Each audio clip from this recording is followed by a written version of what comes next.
ہجرت دراصل رسول پاک صلی اللہ تعالیٰ علیہ وسلم کے مکہ سے مدینے چلے جانے، ٹھیک ہے، اور ہجرت کے ظاہر سے بات ہے کچھ نہ کچھ اسباب ہوتے ہیں۔ آخر کیوں ہجرت ہوئی؟ نبی پاک صلی اللہ علیہ وسلم نے اپنے گھر بار کو مکہ کو چھوڑ کر، اپنے عزیزوں کو چھوڑ کر کیوں آخر مدینہ شریف کی طرف رخصتی فرمائی؟ اور ہجرت کے وقت میں جب آپ مکے سے نکلے تو اس وقت کیا ہوا، درمیان میں کیا ہوا، اور جب مدینہ شریف پہنچ گئے تو اس وقت کیا ہوا؟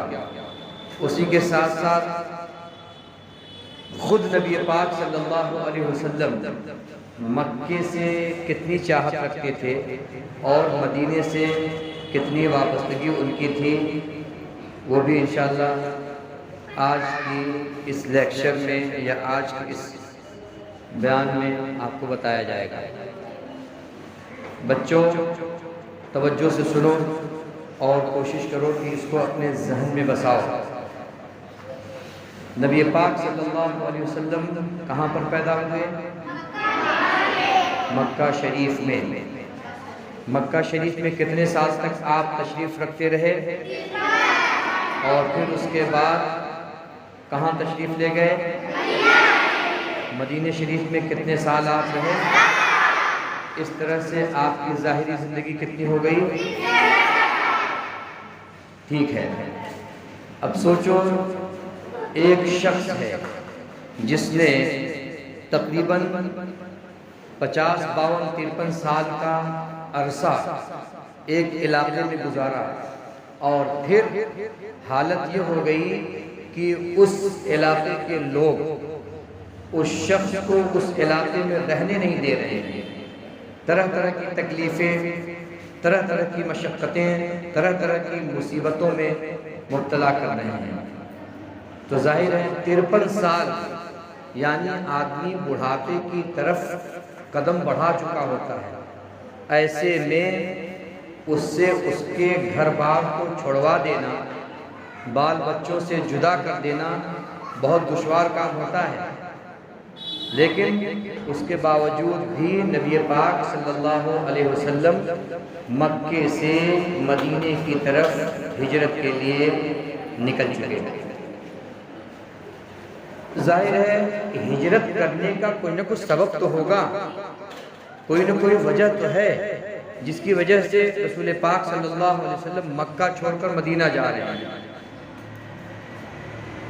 مکے سے مدینے جانے کو، رسول پاک کے مکے سے مدینے کوچ کرنے کو ہجرت کہا جاتا ہے، اور جس وقت آپ مکے سے نکلے ہیں اسی وقت سے ہی اسلامی کیلنڈر ہجری کا آغاز ہوتا ہے۔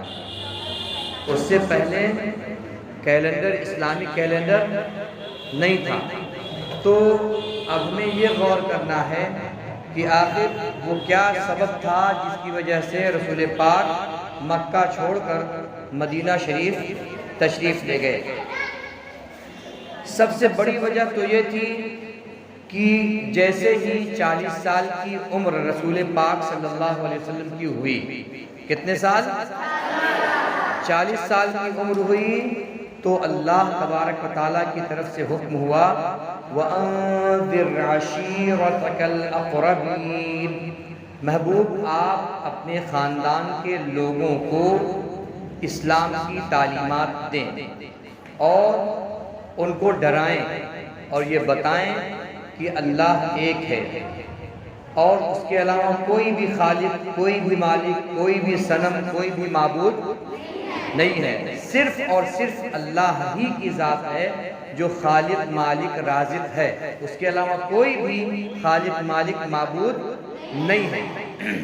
چنانچہ 40 سال کی عمر جب ہوئی، رسول پاک صلی اللہ علیہ وسلم نے اپنے خاندان کے لوگوں کو جمع کر کے ایک دعوت کی، اور دعوت کرنے کے بعد، سنو توجہ سے سنو، دعوت کرنے کے بعد سب نے جب کھا لیا تب آقا صلی اللہ علیہ وسلم نے اپنے گھر کے لوگوں سے کہا،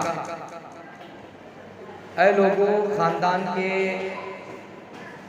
بڑے بوڑھوں، سنو، اگر میں تم سے یہ کہوں کہ اس پہاڑ کے پیچھے کوئی دشمن کی فوج ہے جو تمہارے اوپر حملہ کرنا چاہتی ہے تو کیا تم میری بات مانو گے؟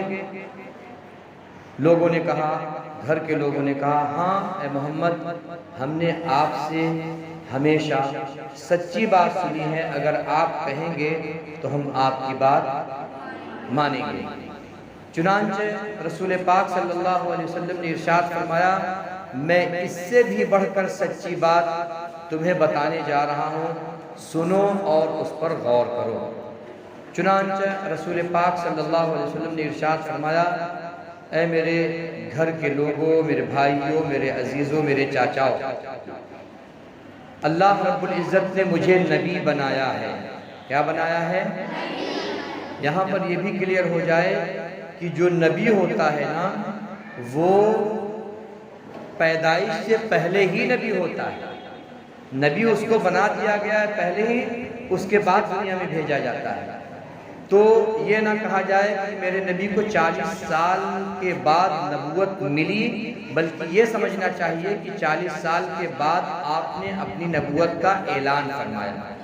نبوت تو پہلے مل چکی تھی، ٹھیک ہے، 40 سال کے بعد اپنی نبوت کا اعلان فرمایا۔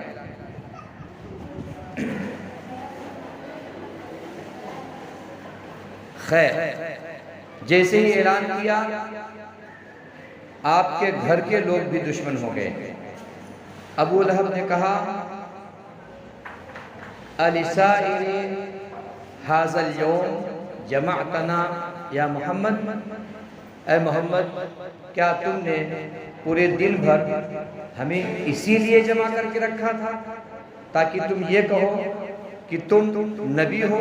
اور آقا نے ارشاد فرمایا، یہ سارے بت جن کی تم عبادت کرتے ہو، یہ لات، یہ منات، یہ عزا، خانہ کعبہ کے ارد گرد تقریباً 360 بت تھے۔ کتنے؟ 360 آئیڈولز، بت موجود تھے۔ اور نبی پاک نے فرمایا، ان میں سے کوئی بھی خدا بننے کی صلاحیت نہیں رکھتا ہے، لا ينفعکم ولا یضرکم، یہ نہ تو تمہیں کوئی فائدہ پہنچا سکتے ہیں اور نہ ہی کوئی نقصان پہنچا سکتے ہیں۔ یہ ان کے سامنے تم کھانا رکھ دے تو یہ کھا بھی نہیں سکتے، یہاں تک کہ اگر ان کے اوپر کوئی مکھی بیٹھ جائے اور گندگی بھی کر دے تو یہ مکھیوں کو ہٹا نہیں سکتے۔ جو اتنا لاچار بے بس ہو وہ خدا کیسے ہو سکتا ہے؟ اس وجہ سے یہ تمہارے خدا نہیں ہو سکتے۔ بہرحال ابو لہب نے کہا، اے محمد، تم نے ہمارا سارا دن برباد کر دیا۔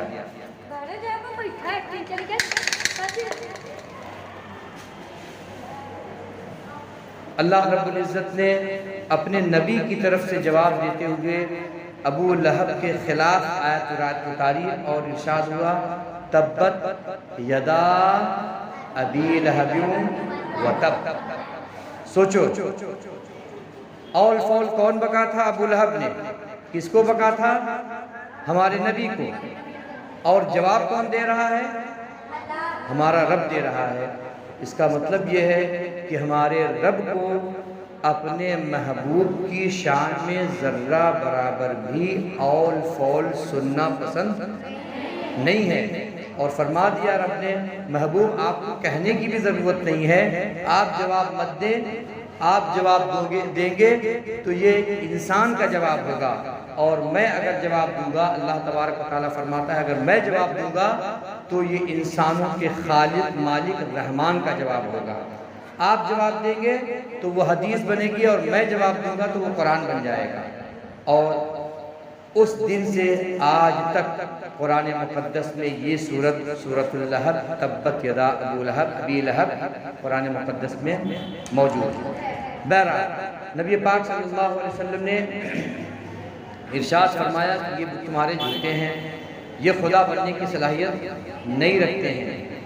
نبی پاک کے لوگ دشمن ہوئے، اور پھر دھیرے دھیرے کر کے مسلمان اپنے دین میں پکے ہونے لگے، پختہ ہونے لگے، ایک ایک کر کے، دو دو چار چار کر کے لوگ مسلمان ہونے لگے۔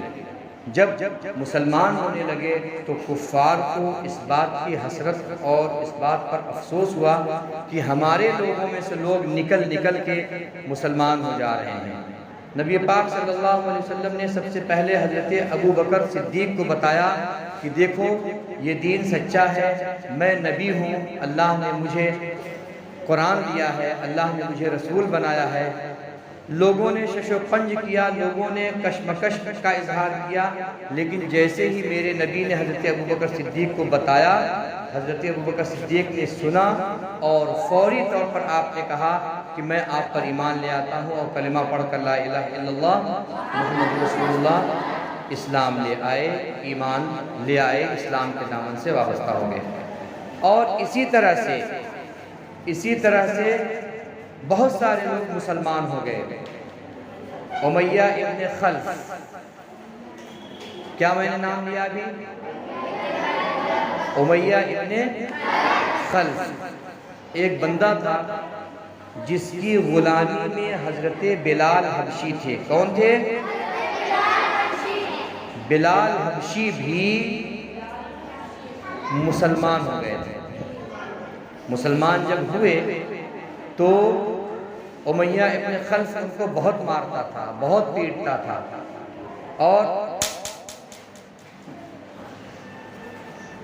اور حالت یہ ہو گئی تھی، توجہ کے ساتھ سنو بیٹا، یہ اسلام جو پہنچا ہے ہم تک بڑی مشقتوں سے پہنچا ہے۔ ہم تو مسلمان کے گھر میں پیدا ہو گئے، مولوی صاحب نے آ کے اذان دے دی اور کہہ دیا چلو تمہارے گھر میں ایک مسلمان پیدا ہوا، ایک بچہ پیدا ہو گیا جس کا نام عبد الرحمن ہوگا، عبد الرحیم ہوگا۔ ہم تو بہت آسانی سے مسلمان ہو گئے، لیکن شروع میں جو لوگ اسلام لائے ہیں کتنی مشقتیں، کتنی مصیبتیں انہوں نے اٹھائی ہے۔ امیہ ابن خلف سخت دھوپ ہوتی تھی، جس کو کہہ سکتے ہو گرمی کی دھوپ ہوتی تھی۔ امیہ ابن خلف حضرت بلال حبشی کے اوپر پتھر رکھ دیتا تھا، اور ریت، جان رہے ہو، ریت پہ لٹا دیتا تھا، اوپر سے پتھر رکھ دیتا تھا، نیچے سے ریت گرم، اوپر سے پتھر گرم۔ سوچو آج حالت یہ ہے کہ اگر 5 منٹ کے لیے لائٹ چلی جائے تو ہم اور تم کتنا پریشان ہو جاتے ہیں، ہے کہ نہیں؟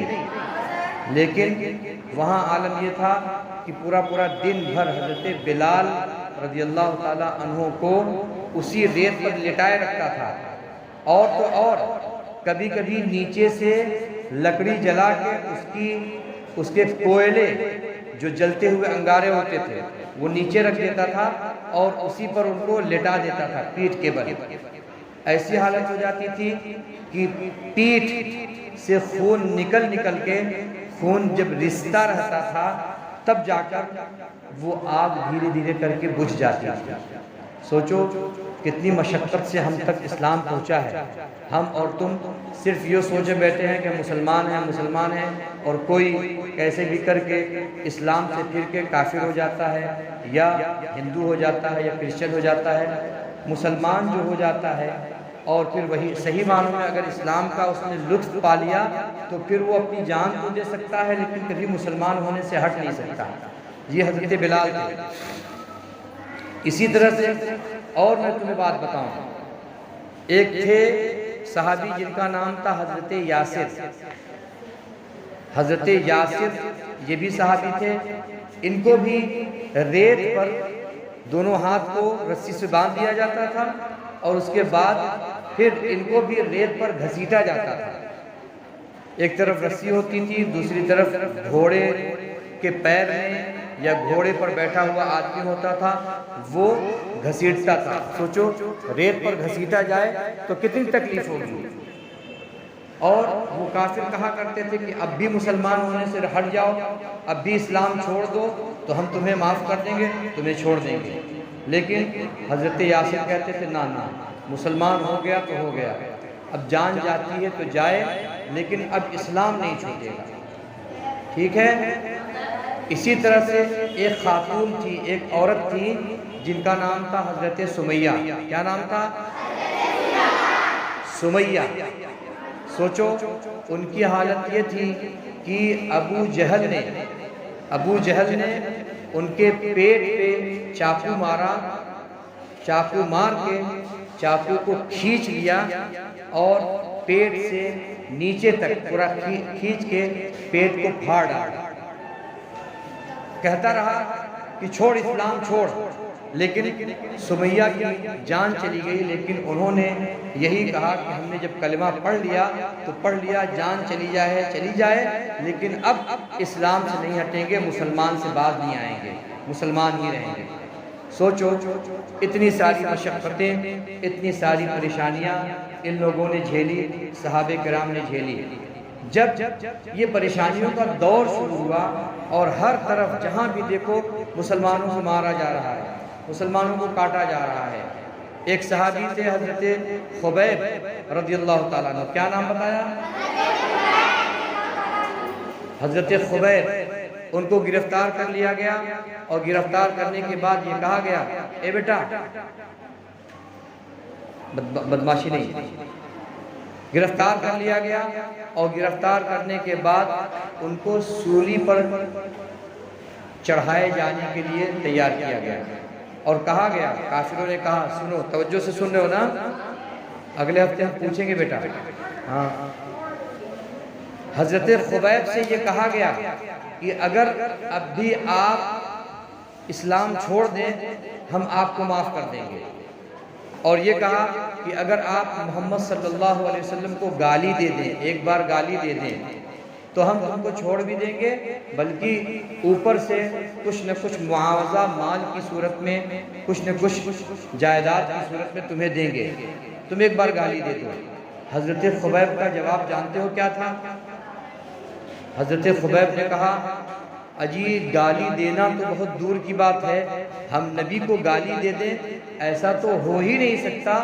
سنو، اگر کوئی کانٹا بھی میرے نبی صلی اللہ علیہ وسلم کے قدموں میں چبھنے کے لیے آ رہا ہو اور ہمیں پتہ چل جائے تو ہم اپنا سینہ وہاں لگا دیں گے.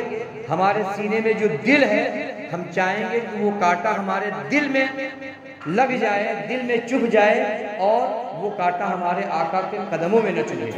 اور تم کہہ رہے ہو کہ محمد عربی کو گالی دے دے، ایسا ہو ہی نہیں سکتا. اور آخر میں کافروں نے حضرت خبیب رضی اللہ تعالی عنہ کو پھانسی چڑھا دی. پھانسی لگا دینے کے بعد جانتے ہو کتنا سخت ان کے ساتھ رویہ کیا گیا. پھانسی لگا کے اتارا گیا اور پھر ان کو بوٹی بوٹی کر دیا گیا، بوٹی بوٹی کیا گیا، تاکہ ان کے بعد جو لوگ دیکھیں کہ کتنی سخت سزا دے رہے ہیں کافر، کتنی سخت سزا دے رہے ہیں، کوئی بھی مسلمان نہ ہو. لیکن اللہ کا کرم دیکھو، دھیرے دھیرے اسلام کا سلسلہ بڑھتا رہا اور تقریباً 39 لوگ مسلمان ہو گئے. اور 40ویں نمبر پر حضرت عمر رضی اللہ تعالی عنہ اسلام لے آئے. کون لے آیا؟ اور حضرت عمر کی ہی آج شہادت کا دن ہے. آج 1 محرم کو حضرت عمر کی شہادت کے دن ہے. ایک بدبخت نے ان کو پیچھے سے نماز کی حالت میں ایک بدبخت نے چھری مار دی تھی اور ان کا انتقال ہو گیا تھا. بہرحال 40 لوگ مسلمان ہو گئے. جب یہ حالت ایسی سخت ہو گئی، کہیں مسلمانوں کو کاٹا جا رہا ہے، کہیں مسلمانوں کو مارا جا رہا ہے، کہیں ان کو آگ پر سلایا جا رہا ہے، کہیں ان کو دھوپ میں کھینچا جا رہا ہے، ان کے اوپر پتھر رکھا جا رہا ہے، یہ ساری حالتیں ہوتی رہی. یہ تو عام مسلمانوں کے ساتھ، صحابہ کرام کے ساتھ ہوتا رہا. حالت اس سے بھی بڑھ کر ہو گئی، ابتر ہو گئی. ایک بدبخت نے آ کر رسول پاک صلی اللہ علیہ وسلم کے گلے میں ایک چادر ڈال کے اور آپ کا گلا گھوٹنے تک کی کوشش کی، گلا گھوٹنے کی کوشش کی. اللہ اکبر.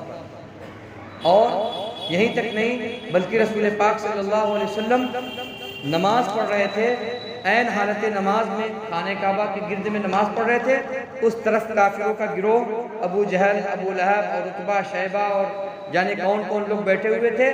ابو جہل نے کہا کہ کون ہے جو جائے محمد کے سر کے اوپر اوجھڑی ڈال دے، اونٹ کی اوجھڑی، اونٹ کی اوجھڑی بڑی ہوتی ہے، جائے ان کے اوپر ڈال دے۔ ایک بدبخت اٹھا اور جا کر اوجھڑی ڈالنے کے لیے تیار ہو گیا۔ اتنی سخت زندگی مسلمانوں کی گزر رہی تھی، نہ کھانے کو صحیح سے مل رہا ہے، نہ پینے کو صحیح سے مل رہا ہے، اور اسی کے ساتھ ساتھ عام مسلمانوں میں خاص طور سے رسول پاک صلی اللہ علیہ وسلم کے خاندان کے جو لوگ تھے ان سے 3 سال تک کا بائیکاٹ کا اعلان کر دیا گیا، اور یہ کہہ دیا گیا کہ مسلمان جو بھی مسلمان ہوئے ہیں اور نبی کے پاس جو بھی ساتھ میں ہو گئے ہیں ان سے نہ تو کوئی سامان خریدا جائے گا اور نہ ہی ان سے کوئی سامان بیچا جائے گا۔ سوچو، نبی پاک کے خاندان میں جتنے لوگ تھے سب کو ایک گھاٹی میں قید کر دیا گیا، 3 سال تک ایک گھاٹی میں زندگی گزارتے رہے۔ ایسی حالت گزری، کتابوں میں آتا ہے کہ صحابہ کرام میں وہ لوگ جو گھاٹی میں تھے 3 سال تک نہ کوئی کھانے کو دے اور نہ ہی کوئی چیز ان سے ربط رکھا جائے، تو حالت کیا ہوگی؟ حالت یہ ہو گئی کہ نبی پاک صلی اللہ علیہ وسلم اور ان کے گھر کے لوگوں نے پتے کھا کھا کر اپنی زندگی بچائی اور زندگی گزاری۔ آپ سوچو کتنا سخت ہوگا وہ دور۔ نبی پاک صلی اللہ علیہ وسلم پتی کھا رہے ہیں تاکہ زندگی بچتی رہے۔ توجہ کے ساتھ سنو بیٹا، جب یہ ساری حالتیں ہو گئی تو اب ظاہر ہے جب آدمی کی جان ہی محفوظ نہ رہے تو پھر اللہ تعالیٰ کی طرف سے حکم ہوتا ہے ہجرت کرو، اور نبی پاک صلی اللہ علیہ وسلم نے مکے سے مدینے کی طرف ہجرت کرنے کا اعلان فرما دیا۔ کہاں سے کہاں؟ اور یہی وہ ہجرت ہے جس سے اسلامی ہجری کیلنڈر کی ابتدا اور اس کی شروعات ہوئی ہے۔ یہی وجہ ہے کہ یہ مہینہ اس اعتبار سے بہت اہم ہے۔ اب دیکھو، نبی پاک صلی اللہ علیہ وسلم جب ہجرت کر رہے ہیں تو ہجرت کرنے کے وقت میں رسول پاک صلی اللہ علیہ وسلم کی سیاست اور رسول پاک صلی اللہ علیہ وسلم کی وزڈم، حکمت کیا تھی؟ حضرت ابو بکر صدیق رضی اللہ تعالیٰ عنہ کے گھر پہنچے، اور حضرت ابو بکر صدیق وہی ابو بکر صدیق ہیں جو نبی پاک صلی اللہ علیہ وسلم کے لیے اپنا تن من دھن سب کچھ قربان کرنے کے لیے تیار ہیں۔ جب رسول پاک صلی اللہ علیہ وسلم حضرت ابو بکر کے گھر تشریف لے آئے اور کہا ابو بکر، تو حضرت ابو بکر نے فوراً دروازہ کھولا اور کہا جی حضور۔ نبی پاک نے فرمایا ہجرت کرنا ہے۔ حضرت ابو بکر صدیق نے کہا حضور تیار ہے۔ ایسا بھی نہیں کہ 1 گھنٹہ 2 گھنٹہ نہیں، حضور بالکل تیار ہے، آپ فوراً کہہ رہے ہیں چل رہے ہیں۔ اور آنن فانن رسول پاک صلی اللہ علیہ وسلم وہ مکہ جو آپ کے محبوب دیار کا حصہ تھا، جہاں پر آپ نے بچپن، جوانی اور بڑھاپے کی کچھ عمر کا حصہ گزارا، اس حصے کو چھوڑ کر آپ مدینہ کے لیے روانہ اور رخصت ہو گئے۔ سر دست یہ بھی سمجھ لینا چاہیے، نبی پاک صلی اللہ علیہ وسلم نے جب دین اور اسلام کی تبلیغ کی ابتدا کی تو ابتدا شروع میں تو چھوٹی موٹی تکلیفیں کفار دیتے رہے، لیکن آخر میں انہوں نے پلان ہی بنا لیا کہ اب پانی سر سے بہت اونچا ہو رہا ہے، اب ہم محمد عربی کو 1 منٹ کے لیے اپنی کمیونٹی میں، اپنے معاشرے میں برداشت نہیں کریں گے۔ چنانچہ کافروں نے پورا پلان بنا لیا کہ آج رات میں محمد عربی صلی اللہ علیہ وسلم کا قتل کریں گے، آج رات میں قتل کر دیں گے۔ ادھر کافروں کا پلان ہوتا ہے قتل کرنے کا، ادھر اللہ رب العزت نے اپنے محبوب کے لیے ہجرت کا پلان بنا دیا۔ توجہ کے ساتھ سنو بیٹا، توجہ کے ساتھ سنو۔ نبی پاک صلی اللہ علیہ وسلم نکلے، ابو بکر صدیق کے گھر پہ آئے اور وہاں سے مدینہ کے لیے رخصت ہو گئے، روانہ ہو گئے۔ اور جب نکل رہے تھے اس سے پہلے ہی حضرت علی کو، حضرت علی کون؟ ہمارے نبی کے داماد امام حسن اور امام حسین کے ابو، والد، فادر، جو بھی کہہ لو، ان کو اپنے بستر پہ لٹا دیا اور کہا اے علی تم اس بستر پر لیٹ جاؤ، اور کل تم بھی جتنا ساز و سامان، جتنی بھی امانت کی چیزیں لوگوں نے، مکے والوں نے میرے پاس رکھی ہے، وہ ساری کی ساری امانت تم لوگوں کو سپرد کرنے کے بعد، دے دینے کے بعد تم بھی واپس مدینے آ جانا۔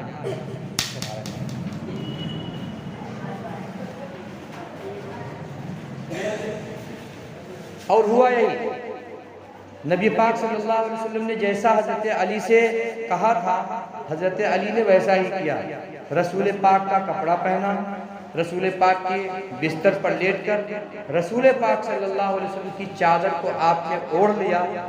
کفار یہ سمجھ رہے تھے کہ نبی پاک سوئے ہوئے ہیں، اور سب کے سب آ کر ایک ساتھ ہی حملہ کر کے، یہ اس گمان میں کہ آج نبی کا قتل کریں گے، ایک ساتھ حملہ کرنا چاہتے تھے، لیکن کسی نے کہا پہلے چادر اٹھا کے دیکھ تو لو آخر کون سویا ہوا ہے۔ جب چادر اٹھائی گئی تو یہ پتا چلا کہ نبی پاک نہیں، یہ تو حضرت علی رضی اللہ تعالیٰ عنہ ہیں۔ آپ سوچو حضرت علی کو کیا ڈر نہیں لگا ہوگا کہ نبی مجھے اپنے بستر پر لٹا رہے ہیں، اور جب کہ یہ پلان کافروں کا بن چکا ہے کہ آج محمد عربی کا قتل کیا جائے گا، لیکن حضرت علی سے کسی نے پوچھا کہ آپ کو ڈر نہیں لگا تھا کہ آج اگر کافر آپ کو تلوار مارتے تو آپ کو ختم کر دیتے؟ حضرت علی نے کہا نہیں، مجھے بالکل ڈر نہیں لگا تھا۔ کہا ایسا کیسے ہو سکتا ہے؟ کہا اس وجہ سے کہ مجھے نبی پاک صلی اللہ علیہ وسلم نے یہ فرمایا تھا کہ اے علی تم بھی کل صبح اٹھ کر جتنی بھی امانتیں میرے پاس مکے والوں کی رکھی ہوئی ہے، ساری امانتیں ان کے حوالے کر کے تم بھی مدینے آ جانا۔ حضرت علی کہتے ہیں نبی پاک صلی اللہ علیہ وسلم نے مجھے مدینے تک پہنچنے تک کی مجھے گارنٹی دی تھی، ضمانت دی تھی، اس وجہ سے مجھے ذرہ برابر خوف نہیں لگا۔ میں جانتا تھا کہ اگر کافر آئیں گے بھی تو میرا کچھ بھی بگاڑ نہیں پائیں گے، کیونکہ رسول پاک صلی اللہ علیہ وسلم کی زبان سے یہ جملہ نکل چکا تھا کہ تم بھی مدینے آ جانا۔ پتہ یہ چلا کہ میرے نبی صلی اللہ علیہ وسلم پر حضرت علی کا بڑا سخت ایمان تھا، بڑا مضبوط ایمان تھا، اور اسی کے ساتھ ساتھ یہ بھی کہ حضرت علی یہ جان رہے تھے کہ نبی کو یہ پتا ہے کہ میں مدینے تک پہنچوں گا، میرے نبی کو یہ پتا ہے کہ علی مدینے تک پہنچیں گے۔ اچھا، علا کل نبی پاک نکلے حضرت ابوبکر صدیق کے ساتھ، اور جو راستہ مدینے کی طرف جاتا ہے، توجہ کے ساتھ سنو بیٹا، جو راستہ مدینے کی طرف جاتا ہے آپ اس طرف نہیں گئے، آپ بالکل مخالف سمت گئے۔ مثال کے طور پر الہ آباد اس طرف ہے، اگر الہ آباد جانا ہو تو آدمی اس طرف کا سفر کرے گا، لیکن رسول پاک صلی اللہ علیہ وسلم نے یہ حکمت اپنائی کہ الہ آباد جانا ہے اس طرف، لیکن ہم اپنے سفر کی ابتدا کریں گے اس طرف سے۔ ہم نہ الہ آباد نہیں جائیں گے شروع میں، پہلے ہم بنارس نکل جائیں گے، اس طرف نکل جائیں گے۔ اب سنو، کافر جو ڈھونڈنے نکلے، کافروں نے آپس میں یہ اعلان کیا اور یہ بات طے پائی کہ جو محمد عربی صلی اللہ علیہ وسلم کو گرفتار کر کے لے آئے گا اس کو بہت انعام ملے گا۔ اب ظاہر ہے سب کو یہ پتا تھا کہ رسول مدینے ہی جائیں گے، سب اسی راستے پہ نکل گئے، اسی راستے پہ کہ چلو مدینے یہی راستہ جاتا ہے، اس طرف دیکھیں گے۔ لیکن رسول پاک کا عالم یہ تھا کہ آپ اس راستے سے نہیں بلکہ اس راستے کو گئے۔ راستے میں ایک غار پڑتا ہے جس کو غار ثور بولتے ہیں، ٹھیک ہے؟ راستے میں ایک غار پڑتا ہے، کس کو کیا بولتے ہیں؟ غار ثور مکہ میں ہے اور غار حراء مدینہ میں، ٹھیک ہے؟ غار ثور میں پہنچے اور وہیں پر قیام کیا۔ لوگ ادھر ڈھونڈ رہے ہیں، ایک دن، دو دن، تین دن تک میرے آقا نے وہاں پر قیام کیا۔ حضرت عبداللہ جو حضرت ابو بکر کے لڑکے تھے، ان کو حضرت ابو بکر نے اس بات کے لیے لگایا تھا کہ باہر کیا چل رہا ہے ذرا سا تم پتہ کر کے خبر دیتے رہنا۔ آج بھی جو جاسوسی کا پوری دنیا کا نظام ہے وہ یہی ہے کہ کسی نہ کسی بندے کو بھیج کر حالات کو معلوم کیا جاتا ہے کہ ہمارا مد مخالف یا دشمن کیا کر رہا ہے، تاکہ اسی حساب سے پلاننگ کی جائے۔ اور اس پلاننگ کو ہمارے آقا نے 1400-1500 سال پہلے ہی سکھا دیا تھا اور بتا دیا تھا۔ اور حضرت ابوبکر کی ایک لڑکی تھی، ان کا نام تھا حضرت اسماء۔ کیا نام تھا؟ حضرت اسماء کھانا بناتی تھی، کھانا بنا کر کے غار ثور میں لے آتی تھی اور وہاں پر رسول پاک صلی اللہ علیہ وسلم اور حضرت ابوبکر صدیق کو دیتی تھی۔ یہ دونوں حضرات کھانا کھاتے تھے۔ اور اللہ تبارک و تعالیٰ کا انتظام دیکھو، اے بیٹا توجہ کے ساتھ، بدتمیزی نہیں، اللہ کا انتظام دیکھو۔ اس غار پر جب نبی پاک صلی اللہ علیہ وسلم پہنچے ہیں تو غار کو صاف کیا گیا، غار کے اندر گئے اور وہاں پر رب تبارک و تعالیٰ کی طرف سے یہ انتظام ہوا کہ ایک کبوتر نے آ کر بغل میں ایک چھوٹا سا طاق تھا، اس میں انڈا دے دیا اور مکری نے آ کر باہر سے جالا تن دیا۔ اب کوئی بھی باہر سے جب آئے گا تو دیکھے گا ارے یہاں تو تار لگے ہوئے ہیں عنکبوت کے، اور یہاں تو انڈا دیا ہوا ہے کسی پرندے نے۔ اگر یہاں پر کوئی آیا ہوتا تو کم سے کم اس غار کا جو منہ ہے وہ صاف ہوتا، یہاں صاف نہیں ہے، انڈا بھی، اس کا مطلب اندر کوئی نہیں۔ ایسے کر کر کے لوگ آتے بھی تھے، چلے جاتے تھے۔ لیکن توجہ، ایک شخص جس کا نام ہوتا ہے سراقہ، وہ آئے اور غار تک پہنچ بھی گئے، اور غار کے جیسے ہی قریب پہنچے حضرت ابوبکر صدیق نے نبی پاک صلی اللہ علیہ وسلم سے کہا حضور یہ ہمارے بالکل قریب پہنچ گیا ہے، اگر یہ اپنے قدموں کی طرف دیکھے گا تو ہم کو دیکھ لے گا، اگر یہ ایسے کر کے اپنے قدم سے دیکھے گا تو ہم کو دیکھ لے گا۔ رسول پاک صلی اللہ علیہ وسلم نے فرمایا لا تحزن ان اللہ معنا، گھبراؤ نہیں، اللہ رب العزت ہمارے ساتھ ہے، اللہ ہماری مدد فرمائے گا۔ آخر کار خود رسول پاک صلی اللہ علیہ وسلم اور حضرت ابوبکر صدیق باہر نکلے، اور سراقہ نے جیسے ہی دیکھا گھوڑا دوڑایا، سوچا پکڑیں تاکہ انعام ملے۔ رسول پاک صلی اللہ علیہ وسلم نے زمین کی طرف اشارہ کیا، سنو توجہ کے ساتھ سنو، زمین کی طرف اشارہ کر کے کہا اے زمین سراقہ کے گھوڑوں کو تو پکڑ لے، گھوڑے کے قدم کو پکڑ لے۔ تاریخ میں جملہ آج بھی نقل ہے، حدیث پاک میں بھی ہے کہ ادھر رسول پاک کی زبان سے جملہ نکلا اور ادھر زمین میں سراقہ کے گھوڑے کا قدم دھس گیا اور آگے بڑھ نہیں پا رہا۔ تو سراقہ نے کہا مجھے معاف کر دیجئے، میں جا رہا ہوں، چلا جاؤں گا، اب کسی کو نہیں بتاؤں گا کہ آپ اس طرف ہیں۔ رسول پاک نے فرمایا ٹھیک ہے، معاف کیا، جاؤ چلے جاؤ۔ جیسے ہی زمین نے اس کے گھوڑے کے پاؤں چھوڑے تو پھر دل میں اس کے خیال آیا کہ شاید اتفاق سے ایسا ہو گیا تھا، پھر سے بڑھتے ہیں آگے، رسول پاک کو پکڑتے ہیں انعام لینے کے لیے۔ آگے پھر سے بڑھا، پھر رسول پاک صلی اللہ علیہ وسلم نے فرمایا اے زمین سراقہ کو پکڑ لے۔ زمین نے پھر گرفتار کیا 2 بار، اور پھر سراقہ رونے گڑ گڑانے لگے اور کہا حضور معاف کر دیں، اب میں جا رہا ہوں، جو بھی ادھر آنے والا بھی ہوگا ہم اس کو روک دیں گے، وہ ادھر نہیں آئے گا۔ میرے آقا نے انعام کے طور پر کہا اے سراقہ تم مجھے گرفتار کرنے آ رہے ہو، جبکہ میں تمہارے ہاتھ میں کسرا اور قیصر کا سونے کا کنگن دیکھ رہا ہوں۔ ایک وقت وہ آئے گا کہ تم کو تمہارے ہاتھ میں کسرا کا سونے کا کنگن پہنایا جائے گا۔ بتاؤ کسی بھی مرد کے لیے کنگن، خواہ وہ سونے کا ہو چاندی کا ہو، پہننے کی اجازت ہے، لیکن رسول پاک صلی اللہ علیہ وسلم اگر کسی کو اجازت دے دیں تو وہ پہن سکتا ہے۔ اور پھر یہی تک نہیں، بلکہ میرے آقا صلی اللہ علیہ وسلم یہ دیکھ بھی رہے ہیں کہ ایک وقت وہ آئے گا کہ کسرا اور قیصر مسلمانوں کی فتح کا حصہ بن جائیں گے اور مسلمان اس کو فتح کر لیں گے۔ ایک وقت وہ آیا بھی، قیصر و کسرا فتح کر لیے گئے، ایک منٹ بس اس میں روک دیتے ہیں، ٹھیک ہے؟ یہیں پر بات کرتے ہیں کہ کیسر و کسریٰ کو فتح کیا گیا اور کس طرح سے کنگن ان کو پہنا